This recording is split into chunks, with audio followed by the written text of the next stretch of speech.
What is going on, everybody? Welcome back to your 28th CSS tutorial, and this is going to be an amazing tutorial because in this lesson I'm going to be teaching you guys how to apply styles to more than one element at a time. Because before we had to take each element and apply one style at a time, and it took a lot of time, and I'm just way too lazy for that. So I'm going to teach you guys how to save some time, and also we're going to be learning something else if I don't run out of time in this video. So the first thing we need is just go ahead and add some normal text on your web page, not up there, down here in your body. This is normal text, and under this just go ahead and make a header 1. You can actually make whatever header you want, but I chose header 1, why not? And go ahead and write like this is header 1 in it, and under your header go ahead and make a paragraph. Here's my opening P, and in your paragraph text just write this is a paragraph or anything you want. So anyways, like I said, what I want to teach you guys how to do is apply styles to more than one element at a time. So before, what we did is we had a tag, for example our header tag, which we would put h1, and then we would go ahead in our curly braces apply whatever style, property, value we wanted to, and then under that we would have another thing like p for paragraph, and then in here we would apply whatever same style we want.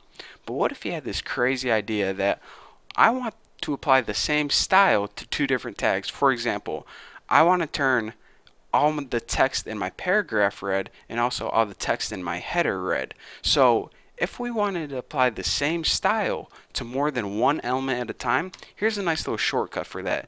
Instead of writing on several different lines, we can go ahead and write h1 just like before, and we can write a comma, and then after that go ahead and add your other element on the same exact line. So this saves you the trouble of not only having to add many elements, but on one line write all the elements you want. You just have to remember to separate them with a comma, and then you only apply that rule once. And when you apply it once, it's going to affect all the elements you told it to. So like I said, it saves you some time. So let's go ahead and check out an example right now. If we go ahead and take the property color, set it equal to red or something simple, something that shows up good, and go ahead and save that. Now check it out. The normal text stayed the same right there because it didn't get affected with our CSS, but the header and paragraph both turned red.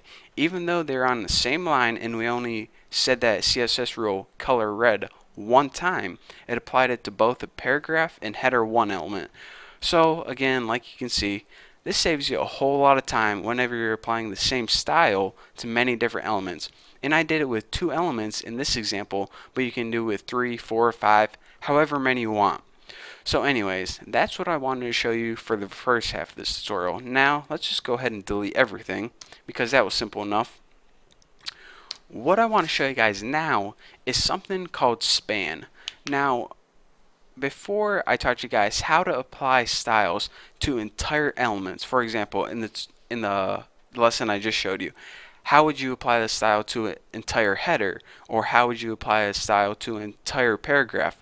But say for example you have a paragraph. Let me go ahead and make one real quick on your screen like this, and there's a bunch of text in it. Let me just type some stuff.